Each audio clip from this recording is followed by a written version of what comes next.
Hey, have you ever had that feeling? You walk away from watching a commercial or listening to a politician, or even just a conversation, and you think, wow, that was super convincing. But then, a couple of hours later, a little voice in your head asks, wait, was I convinced, or was I just manipulated? Well, that exact question is at the heart of a 2,300-year-old masterpiece that honestly feels like it could have been written yesterday, Aristotle's Rhetoric.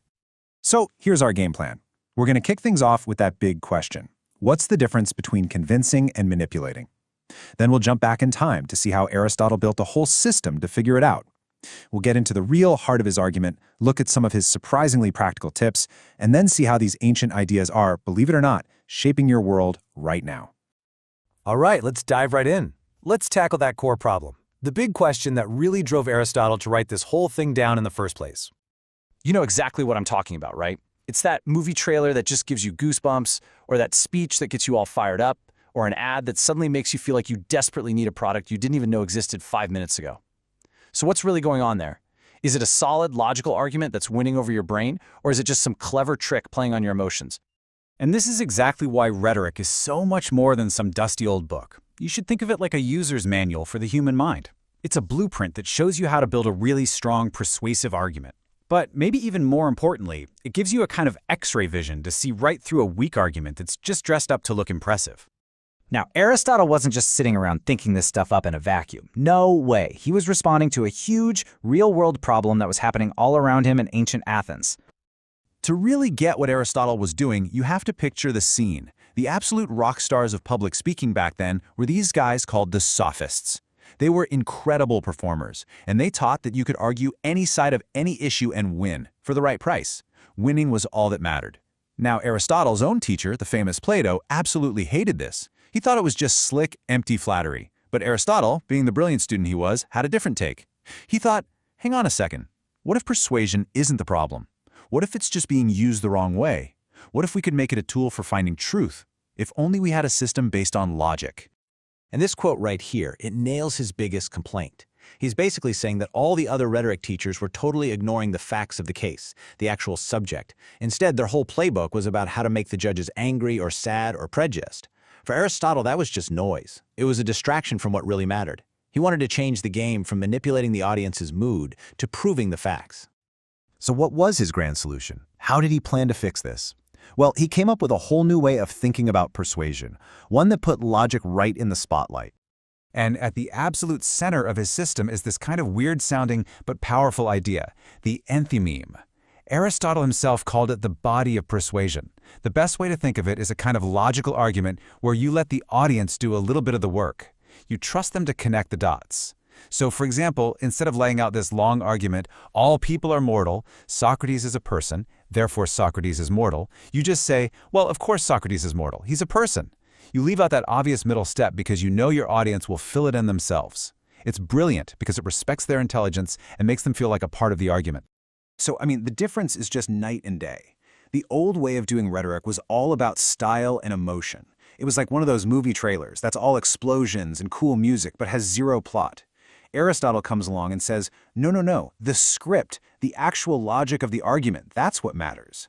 He basically professionalized persuasion. He turned it from this flashy, unpredictable performance into a structured skill that you could actually learn, practice, and get better at. And to make it all make sense, he created this incredibly useful system. He figured out that pretty much all persuasive speech falls into one of three categories. First, are you talking about the future? That's deliberative speech. Think of a politician arguing for a new policy. Second, are you arguing about something that happened in the past? That's judicial speech. That's what lawyers do in a courtroom. Or third, are you focused on the present moment? That's Epideictic speech, which is all about praising or blaming someone, like at an award ceremony or, a funeral. This was a total game changer. It was the first time anyone had ever categorized speech by its purpose, not just by how it sounded. But here's the thing. Aristotle wasn't just some abstract thinker lost in the clouds. He was also incredibly practical. He knew that a great argument can't just be made of clever words. It has to be built on a foundation of actual evidence. He called these the non-artistic proofs. It's a bit of a clunky name, but the idea is simple. It's all the evidence that you don't make up yourself. You just have to find it. This is stuff like laws, witness testimony, and contracts. Now, yeah, that fourth one, confessions under torture, obviously makes us all cringe today and for good reason. But the principle underneath it is surprisingly modern.